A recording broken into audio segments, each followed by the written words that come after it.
안녕하세요. 반갑습니다. 개념의 여왕 오르세입니다.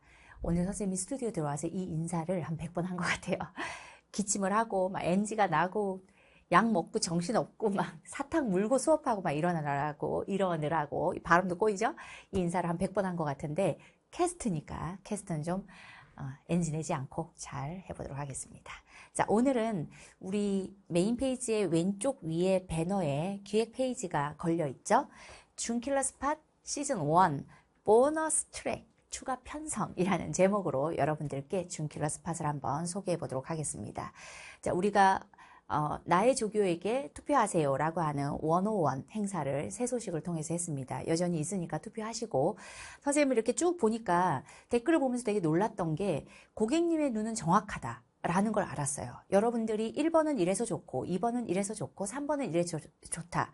선생님보다 훨씬 긍정적이더라고요. 선생님은 처음에 그 Fall 1을 받았을 때 1번은 이래서 안 되고 2번은 이게 나쁘고 3번은 이게 별로야.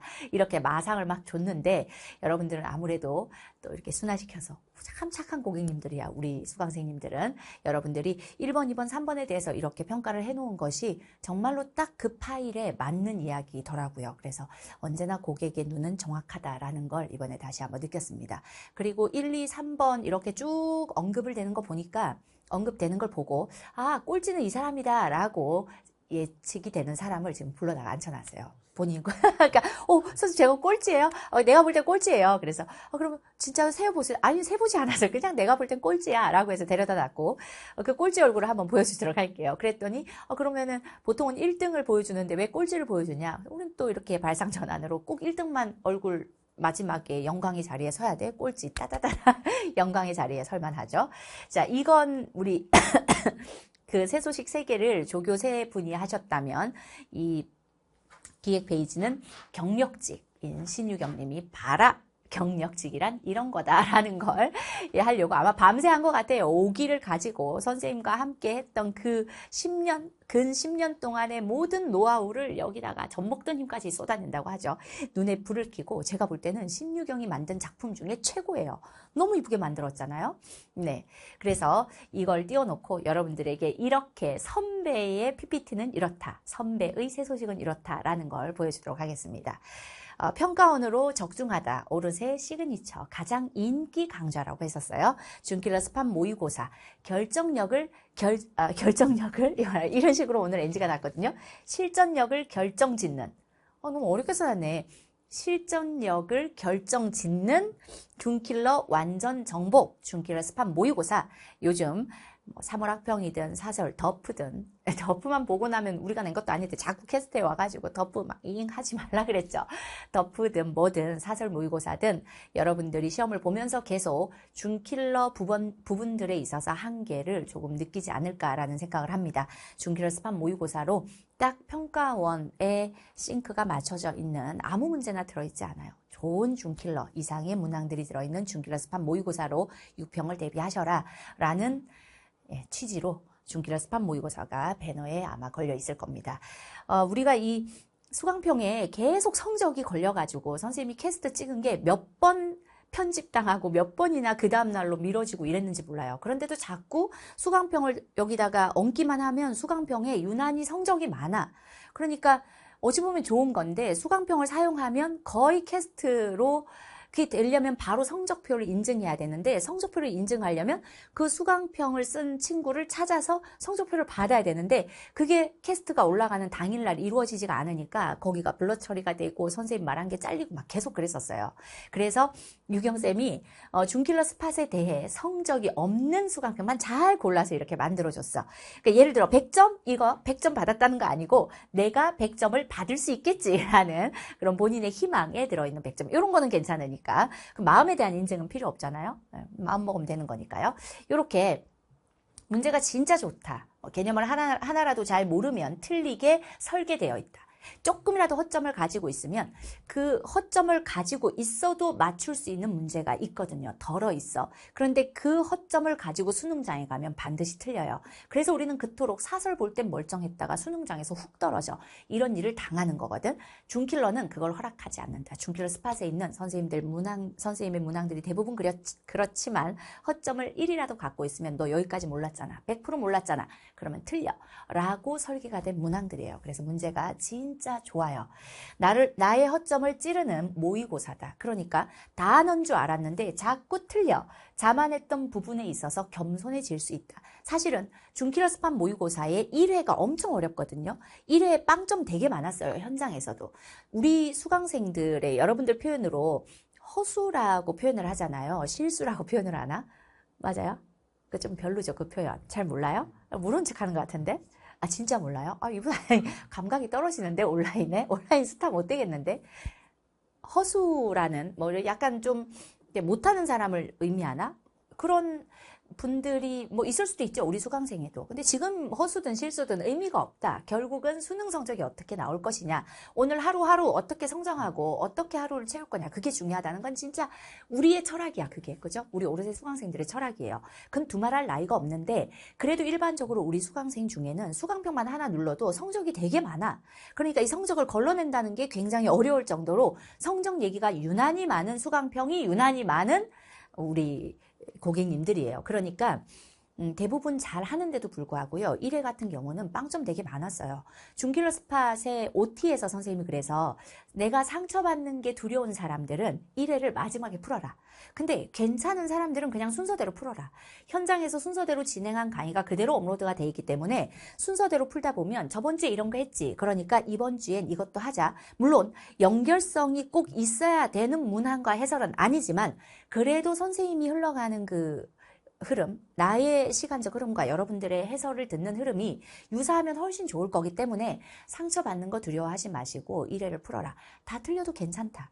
우리 그런 거 있었죠. 천우신조는 57점 받았는데 3평은 100분이 99였어요. 뭐 이런 말 있었잖아요. 우리 문제 다 틀려도요. 수능에서 다 맞을 수 있어요. 진짜야.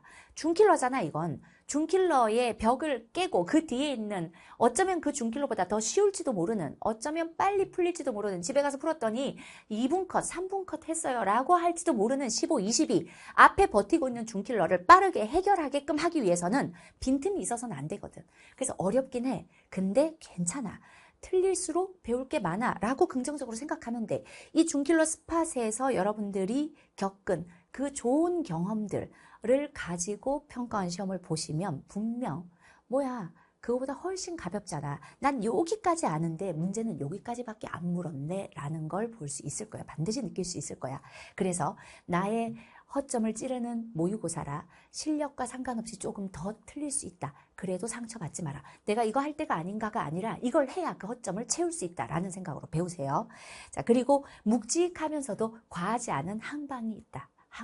한방이 있다. 이건 진짜 평가원에서 우리에게 주는 출제 의도들을 다 품고 있는 그냥 계산을 위한 계산은 만들지 않는다. 문제를 위한 문제는 만들지 않는다. 반드시 그 문제 속에 우리에게 묻고자 하는 출제 의도가 살아있어야 된다. 그게 바로 수능의 출제 기조다라는 거. 수능이 출제될 때 그냥 문제를 만들어 보니까 이 문제가 너무 멋있어서 통과 이렇게 되는 게 아니라 이 자리에는 어떤 주제를 가지고 출제하자라고 먼저 문항 카드에 출제 목표를 적고 그 목표를 품고 있는 문항을 만드는 거야. 아무리 문제가 멋있어도 약속한 개념이 딱 그만큼 들어가지 않으면 검수 과정에서 걸러져요. 묵직한 과하지 않은 한방이라고 하는 건 그건 바로 수능장에서 만나게 될 개념이고 개념의 본질이고 개념 에센스부터 문제풀이에 적용시키던 그 개념 그 어떤 기술보다 더 깊이 있게 묵직하게 우리를 단단하게 성장시켜줄 개념이 모든 문항에 들어있어. 그래서 영혼 없이 그냥 주어지는 30문항짜리 모의고사가 아니잖아. 딱 6문항짜리 준킬러 스팟이기 때문에 모두 영혼을 담고 있다. 그래서 야 여기서 이 문제 안 풀어봤으면 큰일 날 뻔했다라는 문제들이 들어있어요. 오케이. 이젠 웃을 수 있는 100분. 이게 준킬러 스팟을 하고 나면요. 100분 동안 준스팟에 의한 그러니까 100분 동안 준킬러 문항들을 만났을 때 두려움이 없어져요. 그리고 준킬러를 깨고 그 다음에 킬러를 볼 시간이 분명히 확보가 돼. 그리고 준킬러 스팟은 여러분들이 힘들어하는 준킬러 자리에 늘 나오는 것들을 반복적으로 묻기도 하거든요. 예를 들어 사코 법칙 문항이 1회에서 5회차 중에 무려 4번 들어가 있어. 13, 14 자리를 이동해 가면서 난이도에 따라서 사코 법칙이 어떤 것들을 묻고자 하는지 종류별로 싹 들어가 있어. 그래서 4회까지 하고 나면 사코 법칙은 됐어라는 생각이 들 거야. 그런 식으로 여러분들이 어려워하는 테마를 반복적으로 훈련시키고 있다라는 것도, 그래서 분명 100분이 행복해질 거다. 뭐 이런 수강평들이 준킬러 스팟에 있어요. 여러분들도 한번 느껴보시길 바라겠습니다. 적중 예시가 되게 인기가 있었는데 새 소식에 2번 후보자가, 우리 조교가 이렇게 준 스팟이 매년 그냥 뭐 비슷한 문제 정도가 아니라 시까지 완전히 동일한 주제, 그래프까지 똑같이 나오는 이러한 적중들을 이렇게 붙여놨더라고요. 이렇게 적중 예시도 보여드리고, 이건 신유경 님이 그거 한 거 아닐까? 약간? 그죠? 컨닝한 거 아닐까? 2번. 그렇다고 그렇대요. 그럼 유경 인정, 안 인정? 안 인정? 안 인정? 안 인정. 이분 인격이 안 되겠는데? 자. 완전 학습을 책임지는 교재 구성이래요. 유경쌤의 뭐라는 거야? 긴장감 넘치는 실전 훈련부터 100% 체화를 위한 복습까지. 오, 긴장감 넘치는 실전 훈련. 맞네요. 준스팟 풀 때 되게 떨려요. 현장도 되게 진지해요. 항상 40분에서 45분 또는 50분까지도 시간을 줄 때가 있거든요. 사실 준킬러 6문항은 그거보다 빨리 풀어야 돼. 근데 워낙에 하나하나 무게감이 있다 보니까 빨리 테스트를 한 30분, 35분 만에 딱 끊고서 해설을 하는 것보다 조금 더 고민 시간을 주는 게 훨씬 좋더라고요. 여러분들 풀 때도 원래 준킬러 6문항은 약 30분 안에 풀어야 돼. 하지만 우리 준스팟은 45분, 50분 정도 시간 동안 시간을 분배해서 고민해도 매우 좋은 문제들이야. 자, 어떻게 들어있냐면 봉투 모의고사에 1회부터 5회까지 주황색 봉투는 오르세 봉다리 라고 해서 오봉이라고 부르고요. 하프 모의 5회분이 빳빳한 종이에, 왜 빳빳한 종이, 왜 고급지에다가 했냐면 1년 동안 수능 때까지 놓고 계속 복습하라고. 이 안에 있는 한 문제 한 문제가 그대로 수능장에 나올 거니까 복습하라고 아주 좋은, 만지면 기분이 좋다고 하더라고요. 근데 이게 이런 종이를 이게 책가방에 넣었을 때, 가방 안에 넣었을 때는 이렇게 딱 접어서 넣기 너무 아깝대요. 그래서 오봉이에 들고 다니는 친구들이 많습니다. 자, 오봉이에 들어있고, 그리고 시험지 5개 외에도 뭐가 들어있냐면 익수기가 들어있어요. 익수기는 다시 한번 스스로 선생님 방법이 체화가 되어서 그렇게 풀리는지 확인해보라고 새롭게 풀어보게 하는 익수기. 저 안에 1회차부터 5회차가 다시 한번 들어있고, 그리고 손글씨 해설. 선배들이 직접 조교님들이 적어놓은 손글씨 해설, 선생님 강의와 유사도가 높은 손글씨 해설. 근데 가끔은 선생님 해설과 다른 게 있어요. 이 방법으로 일반적으로 풀 것 같을 때에는 조교 해설을 그 방법으로 적게 하고 나는 다른 방법으로 해설할 때가 있어. 그런 문제가 몇 개 있으니까 잘 참고해 보시고, 그리고 강의마다 옆에 레퍼런스 파일이 붙어 있어요. 그 문제를 틀렸다면 어디를 채워야 되는지, 개념 에센스의 개념 몇 강, 몇 분, 몇 초까지 좌표를 찍어놨다고 했죠. 그와 유사한 기출을 풀고 싶으면 어디를 보면 되는지 기출 100선, 기출 50선의 좌표까지 찍어놨고, 그 개념 에센스의 개념이 조금 길다 느껴지면 10days 개념 완성 세컨 찬스에서 몇 강에 몇 분까지를 봐라. 또는 그것마저도 길면 기출 100선이나 기출 50선의 한판 정리로 해준 냠냠 개념 한 판에서 여길 봐라 라고 조교님들이 싹 좌표를 찍어놨으니까 요 파일까지, 레퍼런스 파일까지 확인하시고, 수강법이 가장 좋은 건 3일 수강법이거든요. 그걸 조금 더 줄여서 이틀 수강법으로 사용하시는 분도 있고, 하루에 하나씩 풀고 잤다라는 분들도 있는데, 그건 좀 자유롭게 하시라고 완강을 시켜놨으니까 뒤에 나오는 수강법, 3일 완전 수강법을 하루에 압축해서 하든 이틀 동안 나눠서 하든 그건 자유롭게 하시기를 바라겠습니다. 자, 1일차는 40분에서 50분 시간 재고 미리 푸시고, 그리고 채점하고 틀린 문항을 다시 한번 풀어보고, 이때 주구장창 풀면 안 돼. 40분, 50분 시간 딱 재고 푸시고, 그리고 다시 고칠 때도 좀 어려운 문제는 약 15분에서 20분 최대 그 정도 고민해 보시고, 그리고 해설 강의를 들어야지. 들으면서 내가 어떤 개념의 허점을 가지고 있었기에 못 풀었는지, 또는 개념의 허점은 없었으나 조건에서 무엇을 놓쳤는지 그것을 배우고 채우는 것이 목적이기 때문에 주구장창 앉아서 틀린 것을 맞출 때까지 이걸 내가 맞추지 못하면 이 강의를 들을 수 없는 거 아니야? 라고 생각하지 마시고 그걸 채우기 위해서 듣는다는 걸 꼭 기억하세요. 그리고 해설 강의 수강하는 것, 이게 1일차예요. 바로 푼 그날 해설 강의까지 수강을 해야지만 이거였구나.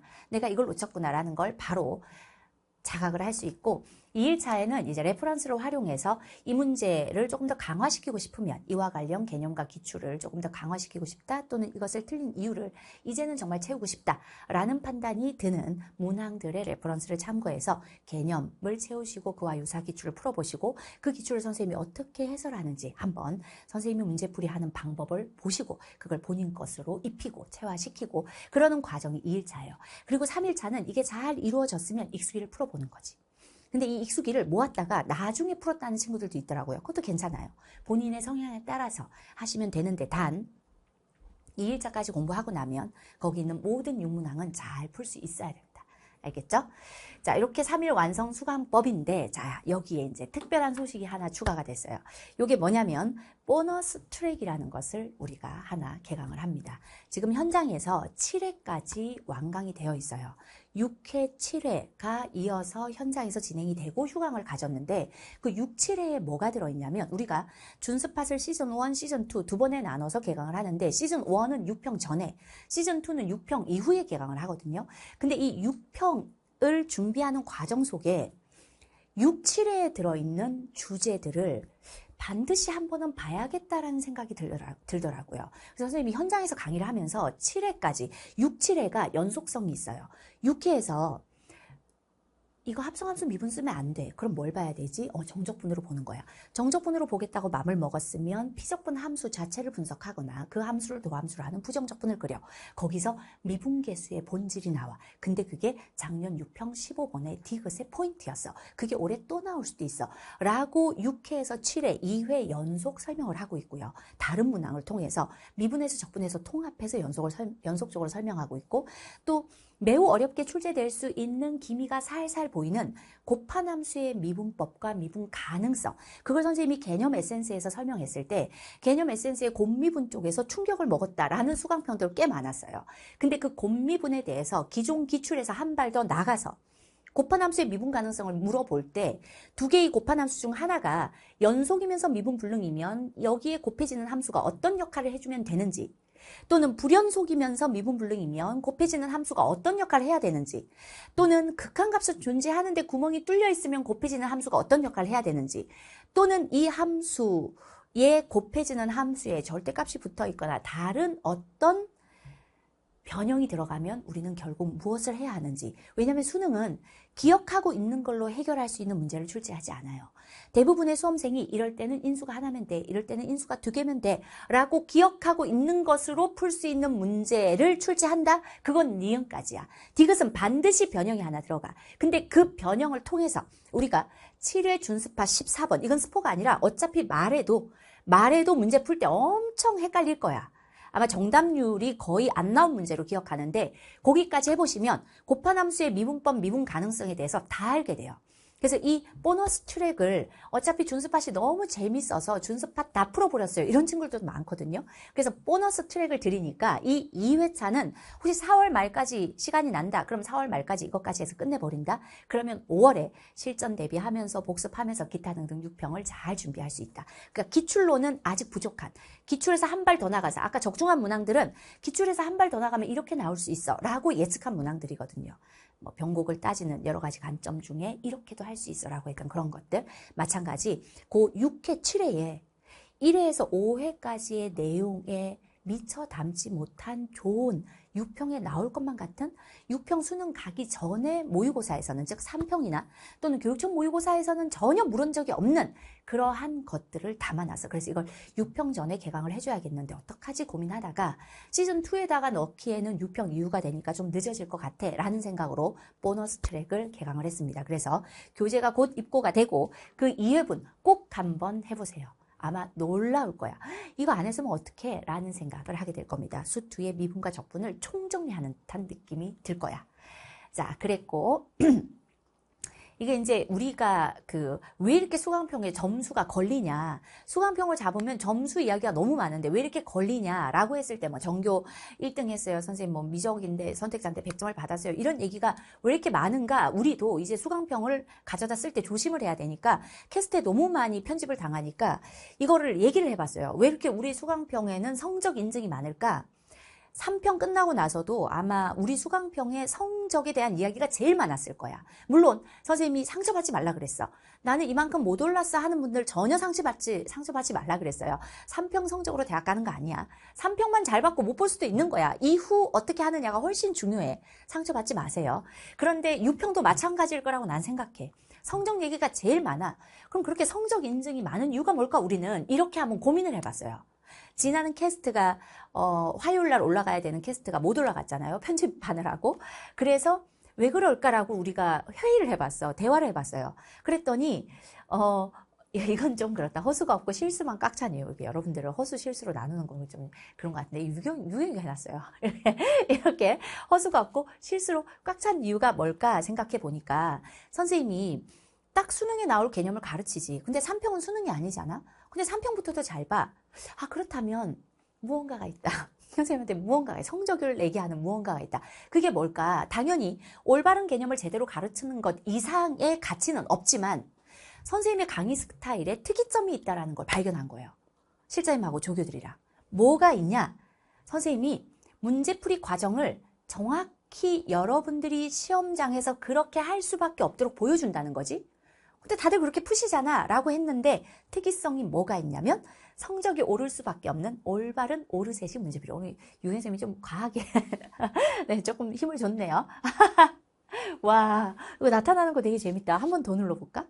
오, 없어지는 것도? 오, 나타나는 것도 재밌지 않아요? 선생님이 어떻게, 우리 수업의 특이성은 뭐냐면 칠판에 일단 문제가 떠 있다는 게 첫 번째 특이성이야. 문제를 왜 띄우냐면요. 여러분들이 문제지에서 문제를 읽으면서 문제를 풀잖아요. 이 문제를 풀 때 특히 늘 우리 개념 에센스고 기출 100선 50선 풀 때마다 늘 강조하지만 우리가 문항을 제작할 때도 그것을 놓치지 않으려고 노력하는 포인트지만 그게 뭐냐면 조건을 순서대로 사용해라. 지금까지 수능에 출제된 모든 문제들을 선생님이 가장 정확하고 빠르게 뭐 저렇게까지 풀어. 그러니까 아마 선생님의 수강평 중에 이런 게 많아. 진짜 어려운 문제인 줄 알았는데 기본 개념으로 쓱쓱 풀어버려. 문제를 읽으면서 답이 나와. 뭐 이렇게 쉽게 풀어. 이런 얘기가 되게 많거든요. 근데 이제 거기에 내가 수능장에서 사용할 수 있을까라는 고민은 없어. 수강평 대부분에 무슨 말이 있냐면 선생님이 푸는 걸 보면 나도 할 수 있을 것 같아. 나도 이제 100점 받을 수 있을 것 같아. 행복해. 재밌어. 이런 반응이 많아요. 그러니까 행복해라는 건 선생님의 화려한 풀이를 보고 내가 수능장에서 사용할 수 있을까? 이게 아니라 나도 저렇게 하면 되네 라고 행복해진다는 거죠. 그게 왜 그런가 이유를 보면 반드시 조건의 순서를 지켜서 풀어야 돼요. 이 수학 문제는 아트가 아니야. 늘 말하지만 우리가 어떤 아트, 그림을 보잖아요. 그러면 작자가 눈을 끌고자 하는 포인트를 딱 꽂아 놓겠지. 아니면 전체를 보게 하는, 관망하게 하는 작품이 있다거나 또는 여기를 딱 보라고 끄는 어떤 포인트가 있다거나 그런 아트를 보는 게 아니라 우리는 말의 연결인 논리적 사고를 확인하고자 하는 수학 문제를 읽는 거야. 그러니까 P이면이라고 조건을 주잖아. 개념을 딱 집어넣어서 내가 Q이다라는 결론을 내려. 그 결론을 가지고 그 다음 조건에다 갖다 붙여. 그럼 또 R이다라는 결론이 나와. 이 사이사이 개념이 들어가는 거거든요. 모든 6평, 수능, 9평 마찬가지. 요즘은 3월 학평도 거의 그래. 수능 문제는 그냥 수능 가지고 얘기하면 6평 가지고 얘기하면 조건의 순서가 그대로 문제풀이 순서야. 이 가치를 넘어서는 문제풀이 접근 방식은 없어. 개념을 가지고 푸는 건데 조건의 순서를 그대로 문제풀이 순서로 사용해야 되는 거죠. 그걸 선생님이 보여주는 거야. 문제를 풀 때 PPT를 띄워놓고 이렇게 이 조건 때문에 나는 이걸 하는 거야. 1스텝, 2스텝이라는 스텝을 끊잖아요. 그게 조건의 순서예요. 그리고 문제를 쭉 끝까지 한번 읽어보고 다시 푸는 거 너무 좋은 거지만 대부분 선생님이 설명을 할 때 위에서부터 읽으면서 그냥 문제를 풀어. 왜냐하면 읽으면서 조건의 순서대로 문제를 풀다 보면 마지막에 답이 나와. 나한테 이걸 물어야 되겠네 라고 하는 그걸 딱 물어봐. 그래서 기출문제든 개념 에센스에서 문제를 풀든 기출문제든 여러분들이 시험지에서 문제를 읽으면서 해야 되는 행위를 선생님이 판세에서 그대로 보여주는 거죠. 종이나 패드를 들고 강의를 하는 게 아니라 그냥 판세에다 대고 그냥 푸는 거죠. 물론 준비된 풀이에요. 여러분들 앞에서 그냥 내 마음대로 풀 수는 없어. 그 풀이가 최고의 풀이가 될 수 있다라는 운에 맡길 수는 없는 거잖아. 내 공부를 하는 게 아니라 내 손을 떠난 강의는 여러분들 거라 생각하거든요. 그래서 준비할 때까지는 내 강의지만 강의를 하는 순간부터는 이건 여러분들 것이고 여러분들의 무언가를 바꿔놓을 너무 중요한 여러분들의 경험이 돼줄 거고 여러분들이 배우고자 하는 어떤 아트겠죠. 이게 선생님은 강의를 또 하나의 아트라고 생각을 하는데 그래서 강의 준비는 되게 열심히 해요. 근데 그걸 그대로 여러분들이 시험장에서 어떻게 해야 되는지를 판에다가 이 칠판에다가 보여주기식 강의를 하는 거지. 그러다 보니까 나도 저렇게 하면 되네. 그냥 선생님이 이렇게 한번 해볼까? 밑에 있는 조건을 끌어다가 한번 찍어볼까? 위아래를 섞어서. 그럼 나는 주어진 조건 중에 어떤 걸 먼저 갖다 써야 되는지 일관된 결정을 어떻게 해? 할 수 없는 거야. 이건 우리가 길을 안내할 때 나는 저기를 가고 싶어라고 하는 사람한테 수학적인 사람이 일단은 너 가다 보면 우회전을 한번 하게 돼. 아 참 근데 우회전 하기 전에 좌회전도 해야 된다. 근데 좌회전 하기 전에 일단 직진을 좀 해. 이렇게 말하는 사람은 논리적 사고가 안 되는 사람인 거야. 여기서 몇 미터를 가서 그 다음에 우회전을 해. 그 다음에 좌회전을 해. 이렇게 설명을 해야지. 이게 수학 문제라고요. 여러분들을 뽑고자 하는 이 수능 수학이 여러분들을 가려내고자 하는 건 뭐냐면 타고난 천재가 아니라 얼마나 올바른 사고를 하는 사람인가인 거예요. 환자가 왔을 때 환자의 증상과 내가 가지고 있는 병에 대한 개념을 연결해서 그렇다면 이럴 수 있고 그렇다면 이럴 수 있고 정확히 판단을 해야지 쭉 살펴보고 아 얼굴색이 이러니까 이걸 수도 있고 이걸 끌어내고 이런 어떤 개연성 없는 그런 진단을 한다는 건 엄청 무서운 일이에요. 그 순간에 그 의사의 어떤 감으로 물론 그 타고난 어떤 명의들은 그런 걸 어느 정도 갖고 있겠지만 이 수능 수학이 우리에게 원하는 건 개연성 있는 논리적 사고력이라 조건 순서가 그대로 문제풀이 순서야. 이걸 벗어나는 문제, 이걸 벗어났을 때 훨씬 빨리 풀리는 문제 그런 건 검수 과정에서 걸러져. 간혹 그런 문제가 있을 수는 있지. 특이점에서 답이 나올 것 같아. 근데 그건 굉장히 위험하다. 그렇게 찍어 들어가는 사람들이 2년 전 수능 22번 문제는 못 푼 거야. 그런 걸 막기 위한 장치들을 충분히 수능에서는 한다는 거지. 수능에서 100점 받는 사람들은 이걸 지키는 사람들이에요. 오케이. 그래서 이렇게 선생님이 문제를 풀 때 칠판에다 대고 여러분들이 시험지에서 하게 되는 행위를 그대로 보여주니까 이걸 그대로 여러분들이 시험지에다가 이행을 하는 거죠. 그리고 그래서 올바른 문제풀이란 선생님 PPT를 미리 공부할 시간이 없었다는 게 티가 나죠. 선생님이 열심히 강의 찍고 있었고 그 사이에 조교님들이 이렇게 만들어준 거고 성적이 오를 수밖에 없는 올바른 오르세식 문제풀이란 뭐냐면 먼저 문제를 만나면 마음의 문을 열어 닫아버리면 절대 안 보여. 반갑다 문제야. 항상.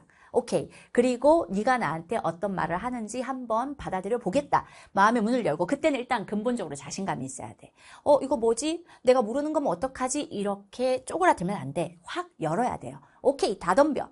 공부할 때는 한없이 겸손하게 시험을 보는 순간에는 천상천하 유아독존의 심정으로 나비처럼 날아서 벌처럼 쏴라 이런 거 있잖아요. 시험 볼 때 그 순간에 겸손하면 어쩌자는 거야. 공부할 때 겸손하고 시험장에선 대담하게 덤벼야죠.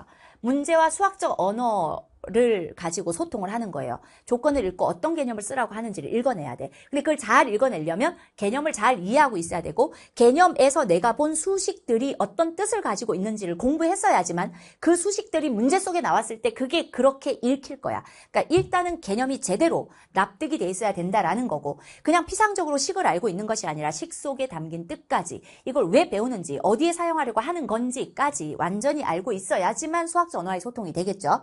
그리고 문제야 놀자 티키타카 이 조건을 나한테 주네. 오케이 요 개념을 집어넣어서 P이면이라고 봤잖아. 개념이 들어가 그 사이에. 그리고 Q이다라고 결론을 내려야 되는데 많은 수험생들이 P이면이라고 조건을 주잖아요. 그러면 P이다라는 결론을 갖고 가. 준식을 그대로 끌고 가. 그럼 그 사이에 개념이 안 들어간 거잖아. 그러니까 안 풀리는 거지. P이면이라고 조건을 주면 Q이다라는 결론을 그 다음 단계에다가 사용하는 거죠. 그렇게 티키타카를 하는 거야. 이 조건을 주면 얘가 이걸 이용해서 개념을 이용해서 이걸 끌어냈을 거야. 얘가 이게 손에 있다면 그렇다면 그 다음 조건을 받을 거야. 이렇게 1스텝, 2스텝, 3스텝 이어가는 거거든요. 그래서 문제가 제시하는 조건을 순서대로 푼다. 반드시 순서대로. 개연성 있는 논리적 사고력을 요하는 문제가 수능 수학이기 때문이다. 그러다 보면 고맙다 문제야 라고 한대요. 왜 약간 유지하지 않을까? 고맙다 문제야. 그래서 답이 어느새 나와 있다. 문제가 뭘 물어볼지도 풀다 보면 예측할 수 있을 만큼 내가 가는 방향성과 문제가 원하는 방향성이 일치된다. 근데 이것이 개념 에센스 듣고 선생님 저도 이렇게 선생님처럼 풀고 싶은데 일부는 그렇게 풀리는데 또 어떤 새로운 문제들은 그렇게 안 풀려 라고 하는 경우가 많은데 그건 당연하죠. 수능이라는 수험생활의 시간이 1년이고 그 1년 동안 한없이 이것을 훈련하는 거지. 그러다 보면 처음에는 10문제 중에 한두 문제가 이렇게 풀리고 또 훈련하다 보면 10문제 중에 서너 문제가 이렇게 풀리고 결국은 10개 중에 8, 9개, 10개가 이렇게 풀리는 순간 수능장에 들어가게 될 거야. 그 긴 시간 동안에 인내하는 그런 반복적인 훈련이 필요한 거죠. 오케이. 이제 그만했으면 좋겠는데 계속 나오네요. 올바른 문제풀이 예시를 좀 넣어놨네요. 이 문제 되게 유명했던, 엄청 어렵다고 유명했던, 조건이 다 밑에 깔려 있어가지고 초기 조건 끌어다가 먼저 찍어보고 막 이랬던. 그럼 뭐 어떨 때는 조건 밑에 거 마지막에 사용하고 어떨 때는 끌어다가 먼저 사용하고 이래야 되는 판단을 스스로 하는 게 아니에요. 그걸 어떻게 해? 항상 위에서부터. 그러면 가 조건에 의해서 그래프 개형 4개가 나오고 나 조건에서 2개가 걸러져서 2개가 남고 마지막 초기 값이 둘 중 하나로 딱 결정을 해주고 그리고 그 초기 값의 뒷부분을 가지고 이 안에서 식을 만들어내서 계산해서 마무리. 이렇게 풀려요. 준킬러 킬러 문항들은 일반적으로 이렇게 푸는 거야. 그러니까 조건 순서로 여기서 이 조건에 대한 처리를 P이면 Q이다라는 내 케이스를 만들어 놓지 않으면 나 조건을 제대로 받을 수가 없어. 가 조건에서 너한테 F를 그리게 했으니까 F 빼기 X라는 함수를 다시 그리지 말고 X 빼기 FX 다시 그리지 말고 가에서 내가 F를 그리게 했으니까 너는 F와 X의 관계를 봐. 라는 걸로 나 조건을 활용할 수 있다는 거죠. 가나 조건의 순서는 그냥 만들어진 게 아니에요. 검수 과정에서 다 검수가 되어서 여러 번의 실험을 통해서 픽스가 된 거야. 조사 하나까지도 엄청 열심히 바꿔요. 그러니까 그대로 따라가면서 문제를 풀면 완벽하게 불안하지 않지.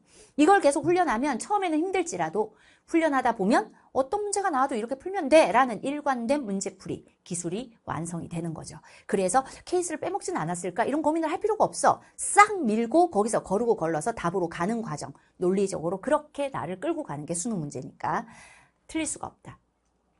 여기도 마찬가지 가 조건에서 5케이스가 나와요. 근데 이 5케이스가 어렵냐? 별로 어렵지 않아. 점진적으로 절편을 이동해 가면서 이렇게 5개가 있겠구나. 근데 나 조건에서 그 중에 2케이스를 남겨주고 다 조건에서 그 중에 1케이스로 결정을 해주고 그리고 그 1케이스에서 주어진 조건을 만족시키는 식을 끌어내서 계산하는 것. 거의 논리적 사고가 유사해. 풀다 보면 맨날 똑같네. 다 30번, 22번 이런 문제들. 1스텝, 2스텝, 3스텝 마지막에 계산 이렇게 풀면 돼요. 오케이.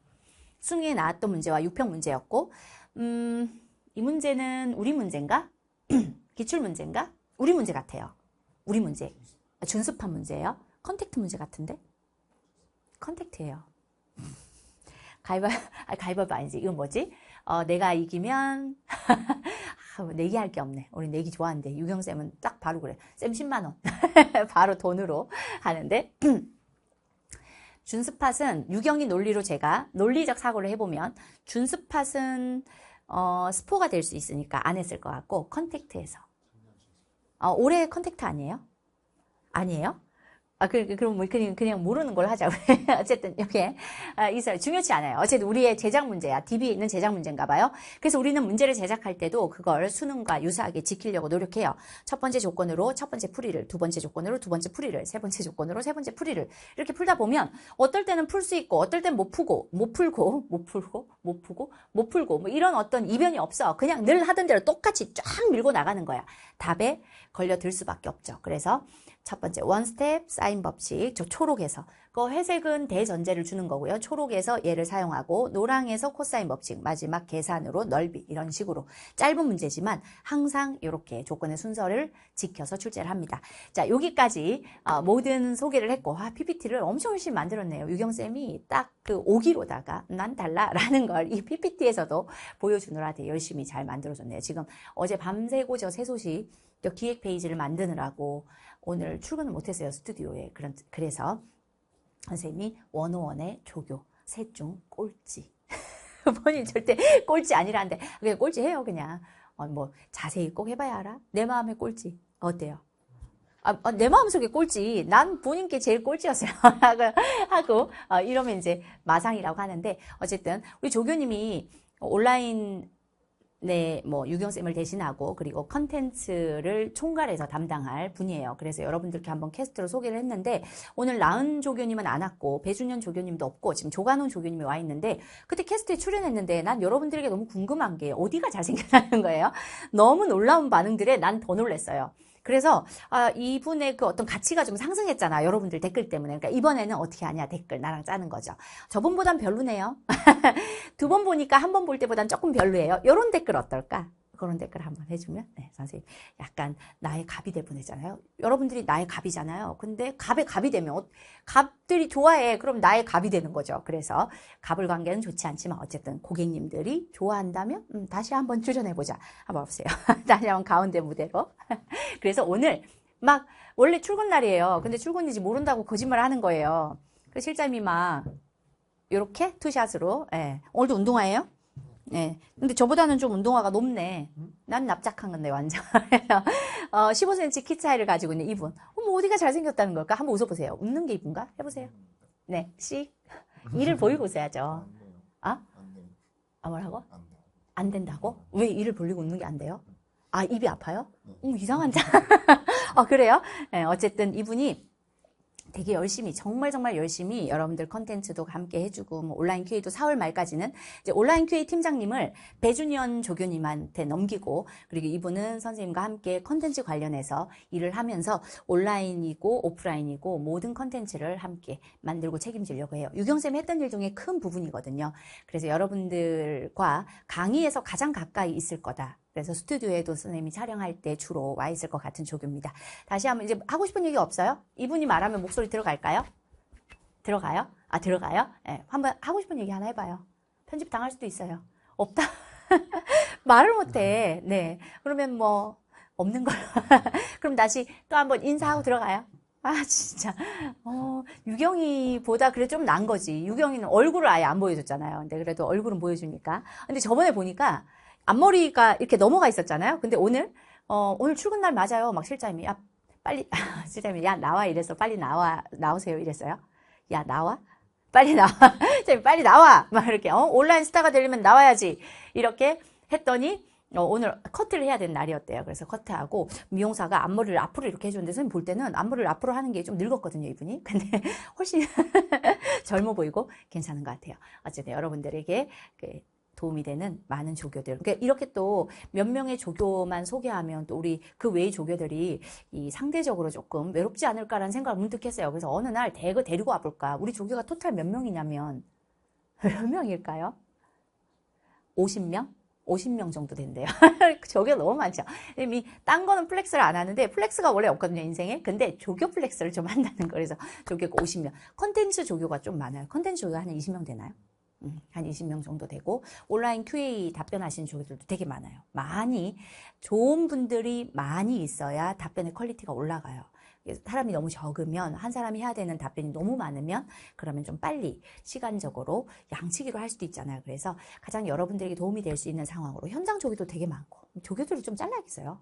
네, 어쨌든 이렇게 마무리하겠습니다. 주말 잘 보내시고 유경쌤이 만든 새 소식 역시 경력직은 다르다. 한번 잘하셨습니다. 칭찬 한번 해주시고 조관훈 쌤은 두 번째 보니까 조금 첫 번째보단 별로네요. 이런 얘기도 한번 달아주시고 재밌게 소통하도록 하겠습니다. 그러면 선생님은 이만 들어갈게요. 고생하셨습니다. 안녕.